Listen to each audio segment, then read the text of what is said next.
Hi guys, I am Swapnija Sharma and welcome back to my channel. तो आज की bank Nifty की एक्सपायरी बहुत ज़्यादा स्मूथ थी। जो इंपॉर्टेंट लेवल्स हमने डिस्कस किए थे कि जिसके नीचे प्रेशर मार्केट में देखने को मिल सकता है, उसके ऊपर ही मार्केट बेसिकली सस्टेन रहा। सो लेट्स सी कल निफ्टी की मंथली एक्सपायरी है और क्या लेवल्स और लॉजिक निकल के आता है। कल भी मैंने ये बोला था कि निफ्टी में अब ये जो लेवल है 25,848 वो बहुत ज़्यादा इंपॉर्टेंट है। जो मार्केट में प्रेशर है वो इसके नीचे ही देखने को मिलेगा। एज लॉन्ग एज ये इसके ऊपर है, ठीक है, मार्केट नया नया एटीएच बनाता रहेगा। आज भी जाते जाते निफ्टी ने बहुत शानदार अपमूव दी है। एग्जैक्टली क्या हुआ हम समझने की कोशिश करते हैं। कहाँ पे से ट्रेड पकड़ा जा सकता था काइंड ऑफ। सो अगर आपने पकड़ लिए अपमूव तो वेल एंड गुड। सो आज काइंड ऑफ फ्लैट ओपनिंग मिली थी मार्केट में। निफ्टी ओपन यहाँ पे हुआ था इस सेलिंग जोन के नीचे, और हमारा ये जो पहले जो मैंने लेवल्स पोस्ट किए थे, ये जो लाइन थी वो इस स्विंग पॉइंट के यहाँ पे थी, जहां से कल हमने फिर से बाइंग आते हुए देखी थी, राइट। सो ओपनिंग यहाँ पे हुई। फर्स्ट 15 मिनट की जो कैंडल है उसने क्या किया था कि नीचे गया था, पर इसी स्विंग पॉइंट से फिर से यूटर्न लेने की कोशिश करी इस पर्टिकुलर कैंडल ने, और काइंड ऑफ ऊपर ही रहा। ऑल्दो कोई बहुत ज़्यादा मोमेंटम था नहीं, पर आज का जो डेलो था वो यहाँ पे कहीं बनाया था इसने, राइट। फर्स्ट कैंडल ने थोड़ा बहुत सस्टेन रहा निफ्टी ऊपर इसके नीचे, और जाते जाते ये वाला वो देके गया। जब ये मूव आई थी, बस दिक्कत मेरे साथ यही थी कि मुझे कंसोलिडेशन यहाँ पे चाहिए था इस लेवल के आसपास, और फिर यहाँ के नीचे अगर कोई मोमेंटम देता इस पर्टिकुलर लेवल के नीचे, तो हम जो जैसा मैं हमेशा 2 दिन से कह रही हूँ कि मैं इस टारगेट के लिए वेट कर रही हूँ, यहाँ पे इस पर्टिकुलर जो पैनिक लो लास्ट फ्राइडे लगा था, इसके लिए वेट कर रही हूँ।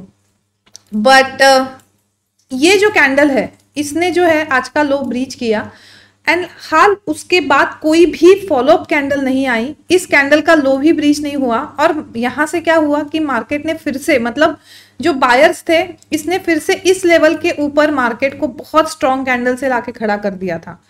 सो व्हाट दिस शोज कि यहाँ से अगर वीकनेस होती तो इसकी एक फॉलोअप कैंडल बनती, यहाँ तक आता मार्केट, फिर हो सकता है थोड़ा सा कंसोलिडेट करता और फिर यहाँ पे टूट जाता, राइट, एंड इवेंचुअली वो नीचे आता। But all this activity shows कि नहीं, मार्केट में बिल्कुल नीचे जाने का मूड नहीं था, और बहुत स्ट्रॉन्ग कैंडल से उसने फिर से इस पर्टिकुलर जो एक डे लो का रेंज बना था इसके ऊपर मार्केट को ले आया, एंड देन इवेंचुअली जाते जाते हमने एक बहुत अच्छी मूव देखी है।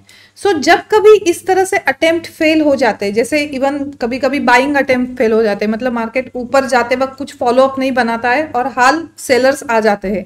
सेम उल्टा कंडीशन यहाँ पे हुआ कि यहाँ से सेलर्स ने नीचे लाने की कोशिश करी, बट इसका भी लो ब्रीच नहीं कर पाए जिस कैंडल ने डे का लो ब्रीच किया था, और हाल मार्केट को वापस उसी रेंज के ऊपर लाके खड़ा कर दिया था। सो एक यहाँ पे से बिल्कुल ट्रेड बनता था, एक एंट्री पॉइंट बनती थी, एंड ऑफकोर्स जो ये हाई बनाया था तब मतलब लग रहा था कि ये फिर से 26,000 को टच कर लेगा। मतलब कल जो एक नया एटीएच बना था उसने इस सेलिंग जोन में, खैर उसने बहुत शानदार उसके भी ऊपर जाके नया ही एटीएच बनाया उसने। सो फर्स्ट ऑफ ऑल ये जो है ये एक सेलिंग जोन है। इस लेवल, इस ट्रेंड लाइन का कोई मतलब नहीं है। And the same thing can you just see, यहाँ से भी हमने एक बाइंग आते हुए देखी थी, यहाँ से भी फिर से बाइंग आई थी, और ये जो है अब ये एक एरिया जहाँ से बाइंग इन्फ्यूज हुई है वो बहुत ज़्यादा इंपॉर्टेंट हो गया है, और ये अब हमारा बाइंग जोन है। अब ये जो हमारी लेवल है इसका बहुत ज़्यादा इंपॉर्टेंस रह नहीं गया है, क्योंकि जो बायर्स है ये यहीं से आए हैं जिन्होंने कंट्रोल लिया था आज मार्केट का। कल अगर सपोज फिर से यही है कि कंसोलिडेशन होके ये वाला रेंज ब्रीच होती है तो हमको मैसिव प्रेशर देखने को मिलेगा। एज लॉन्ग एज अब वो इस बाइंग जोन के ऊपर है, या तो मार्केट इस रेंज में कंसोलिडेट कर सकता है। अगेन कल की ओपनिंग पे काफी कुछ डिपेंड है। तो अभी हम तीनों सिनारियोस मार्केट के समझते हैं कि गैप अप ओपनिंग पे, फ्लैट ओपनिंग पे एंड गैप डाउन ओपनिंग पे। सो अगर कल गैप अप ओपनिंग होती है, लॉन्ग जाने का कोई सेंस नहीं है। या तो आप रिट्रेसमेंट में जा सकते हो कि गैप अप ओपनिंग हुई, थोड़ा सा हो सकता है ऊपर चला जाए, या सस्टेन नहीं हो नीचे आ जाए।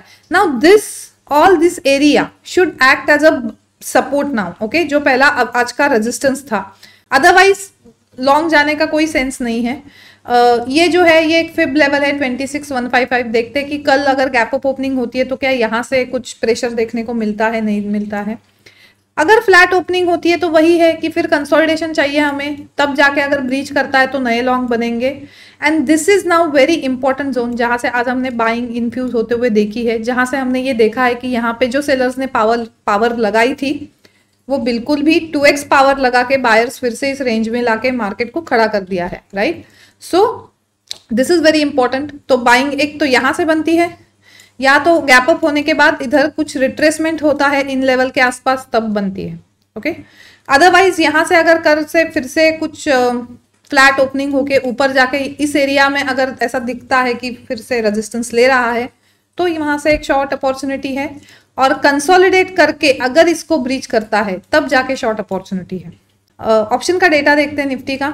26,000 पे ऑलमोस्ट स्ट्रैडल अब बन गए हैं, मतलब जितने कॉल राइटर्स है उतने नहीं, पर वहां पे पुट राइटर्स भी अच्छे खासे हैं 26,000 पे।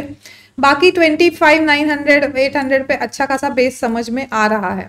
जस्ट समझो कि अगर कंसोलिडेशन करके अगर यहाँ पे नीचे मार्केट टूटता है तो ये जो सारे पुट राइटर्स बैठे हैं वो वाइंड अप करेंगे अपनी पोजीशन, और फिर मार्केट एक अच्छा खासा नीचे का मोमेंटम दिखा सकता है। Okay, now let's see 3 minute time frame as well. बहुत अच्छा एक मार्केट ने यहाँ पे पैटर्न बनाया था। जो मैंने सुबह टेलीग्राम पे लेवल पोस्ट की थी, तो वो ये जो ग्रीन लाइन थी वो कहीं ना कहीं यहाँ पे थी, राइट। मार्केट ओपन हुआ और जो ये फर्स्ट कैंडल है इसने इस पर्टिकुलर जो स्विंग पॉइंट है इसके नीचे जो है क्लोजिंग दी थी फर्स्ट कैंडल ने, ऑल्दो बहुत स्ट्रांग नहीं थी, और उसकी अगेन कोई फॉलो अप कैंडल नहीं आई। तो मार्केट ने बेसिकली क्या किया था, फर्स्ट ये एक बॉटम क्रिएट किया था, राइट। फिर थोड़ा बहुत कंसोलिडेट करके फिर से नीचे आया, फिर से ऊपर गया।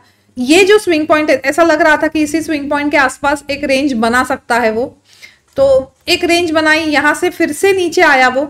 जब ये नीचे आया था, बहुत ट्रिकी जो इंट्राडे मेरा काम हुआ है, यहाँ पे मुझे फिर से एक बॉटम फॉर्मेशन मिला था, जो मैंने कल आपको बैंक निफ्टी में भी दिखाया था, शायद बैंक निफ्टी में ही दिखाया था, राइट।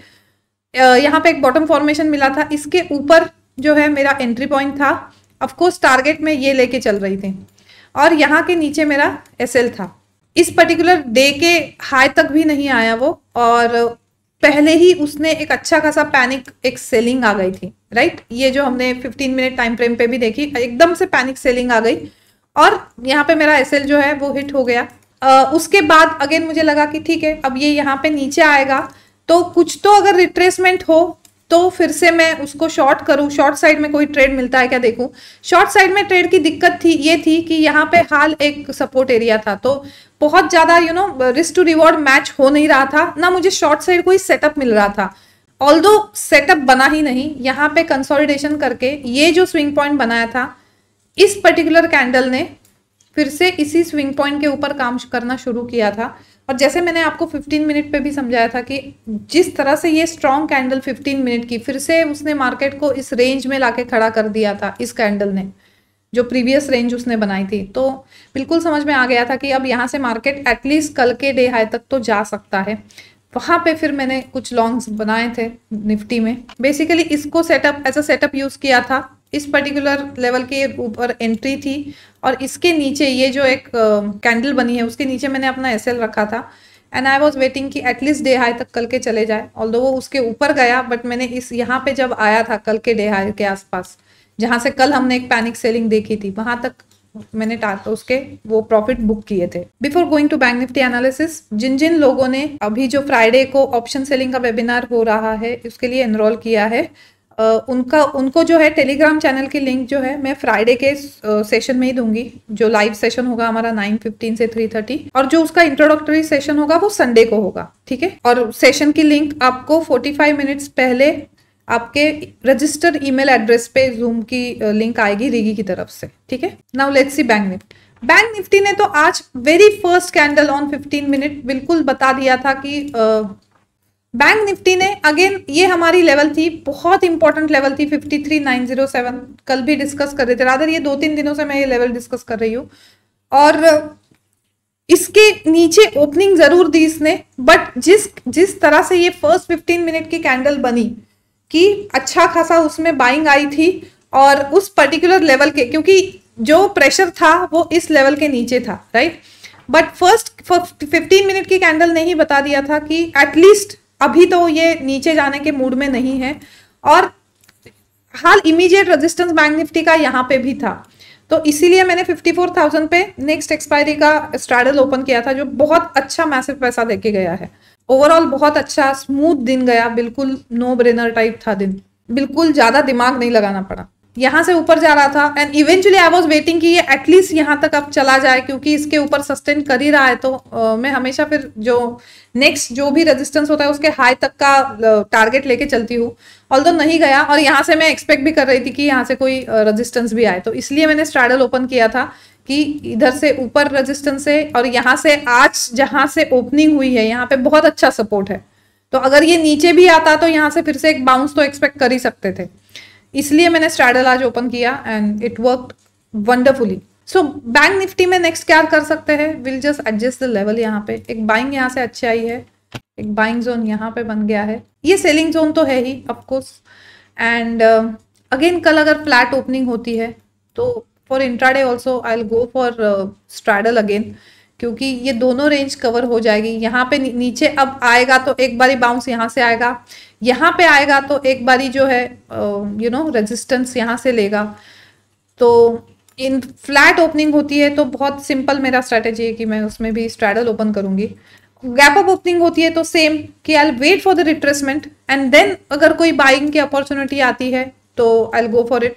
अदरवाइज सिर्फ गैप अप ओपनिंग पे लॉन्ग जाने का मेरा कोई भी ऐसा वो नहीं है, प्लान नहीं है। अगेन कल गैप डाउन ओपनिंग होती है, और गैप डाउन में यहाँ पे कंसोलिडेशन करके अगर कुछ अब ये लेवल ब्रीच होती है देन वी कैन सी कि यस आने वाले दिनों में यहाँ पे जो फ्राइडे का पैनिक लो पिछले फ्राइडे का है, यहाँ तक के टारगेट्स ओपन हो रहे हैं। सो आज तो ऑप्शन का डेटा हम देखेंगे नहीं, पर इसका हम 3 मिनट का चार्ट स्टडी करते हैं। ओके नाउ सी, ये मैं सारे वो हटा देती हूँ and then I will see कि मैंने कैसे ये रेंज मार्क करी थी and all this stuff. So यहाँ पे जो जिस तरह से bank Nifty gap down opening हुई थी, फ्यूचर इस लेवल पे ओपन हुआ था और एक सबसे पहले उसने लो बनाया, उसके बाद वो अच्छा खासा ऊपर ऊपर जा रहा था। देन फर्स्ट जो है मैंने मार्क किया था ये स्विंग पॉइंट कि एटलीस्ट अब इस स्विंग पॉइंट तक यहाँ से जब निकला है ये स्विंग पॉइंट तक आएगा करके, बिल्कुल यहाँ से ऊपर गया, ऑलमोस्ट स्विंग पॉइंट तक इस आया था, फिर वहां से एक रिट्रेसमेंट आई, तो मुझे तब के लिए एक दिन का हाई मिल गया था। फिर एक यू टर्न बना के इस पर्टिकुलर लेवल पे गया था। नाउ यहाँ पे मैं क्या देखती हूँ, हमेशा जब भी एक डे का रेंज ब्रेक करता है, फर्स्ट वो स्ट्रॉन्ग कैंडल से ब्रेक करे, और क्योंकि वो रेंज ब्रेक कर रहा है इसलिए अच्छा खासा एक वॉल्यूम का नीचे स्पाइक भी हो। तो जब इस कैंडल ने पर्टिकुलरली इस रेंज को ब्रेक किया था, बट ना ये बहुत स्ट्रॉन्ग कैंडल थी, ना यहाँ पे कोई स्पाइक था, ऑल्दो ये सस्टेन भी नहीं हुआ, अगेन नीचे आया, but as such bank Nifty में कुछ ट्रेड मिल नहीं रहा था, इसलिए straddle is the only option आज, और बिल्कुल बहुत स्मूथ जा रहा था वो स्ट्रैडल। तो पर इस पर्टिकुलर कैंडल ने क्या किया, मुझे फिर से डे का हाई दिया यहाँ पे, राइट। तो एक रेंज एक्सपांड हो गई। अब जब ये रेंज एक्सपांड हो गई, अगेन यहाँ से वो नीचे आया। Now just see, try to understand, first उसने लो यहाँ बनाया, फिर हायर लो यहाँ बनाया, फिर जो एक यू टर्न लिया तब उसने ये हायर लो बनाया, और फिर से इस हाई को कहीं ना कहीं टच करने चला गया। सो बेसिकली स्ट्रक्चर तो बुलिश बना रहा था बिल्कुल, बट मुझे एक रेंज ब्रेकआउट कैंडल चाहिए थी। यहाँ पे काफी कंसोलिडेशन के बाद आई वॉज वेटिंग कि कोई एक सच कैंडल इस पर्टिकुलर लेवल को ब्रीच करती हुई strong candle with the spike and everything एक आ जाए इसमें, पर वो नहीं आया इवेंचुअली, और इसलिए मैंने यहाँ पे एक सेलिंग जोन भी बनाया था इस पर्टिकुलर लेवल पे। या तो इस जोन से वो मुझे एक अच्छी सेलिंग अपॉर्चुनिटी देता, वो भी नहीं दे रहा था, और एक बाइंग अपॉर्चुनिटी जो डायरेक्शनल बाइंग होती है वो भी नहीं दे रहा था। तो बहुत कुछ डायरेक्शनल ट्रेड आज बैंक निफ्टी में मिले नहीं, बट कल के लिए लेवल्स बहुत ईजी हो गई है। अगर अब यहाँ पे ऊपर कल बहुत स्ट्रॉन्ग कैंडल से सस्टेन होती है, सपोज फ्लैट ओपनिंग होती है और वेरी फर्स्ट कैंडल ये जो लेवल है 54,109 इसके ऊपर सस्टेन होती है, तब हम बिल्कुल यहाँ तक के टारगेट देख सकते हैं 54,250 के आसपास के। ओके, एक यहाँ पे ट्रेंड लाइन बनी है, तो लेट्स सी ये ट्रेंड लाइन के नीचे अगर कोई स्ट्रॉन्ग कैंडल से नीचे की तरफ कुछ वो करता है तो हमको ये वाले तक के टारगेट देखने को मिल सकते हैं। ओके, सो लेट्स से कि कल की ओपनिंग कहाँ होती है, बहुत कुछ मैटर करता है उस पर। ओपनिंग यहाँ कहीं होगी तो ऑफकोर्स कोई नए लॉन्ग नहीं बनेंगे, ओपनिंग यहाँ पे होती है तो कोई नए लॉन्ग नहीं बनेंगे अनलेस वो नीचे आए और फिर कुछ रिट्रेसमेंट में हमको opportunity they. That's it from my side. Hope I just hope कि कल की निफ्टी की भी एक्सपायरी एकदम शांति से चली जाए जैसे आज बैंक निफ्टी की गई। अगर आपको ये एनालिसिस यूजफुल लगती है then please don't forget to like it, share it and subscribe it. आपके सारे लाइक्स, आपके कमेंट्स मुझे मोटिवेट करते हैं कि नेक्स्ट डे आऊँ और फिर मैं एनालिसिस का ये रिकॉर्डिंग आप तक पहुंचाऊँ। Okay, so good night and have a nice trading sessions ahead.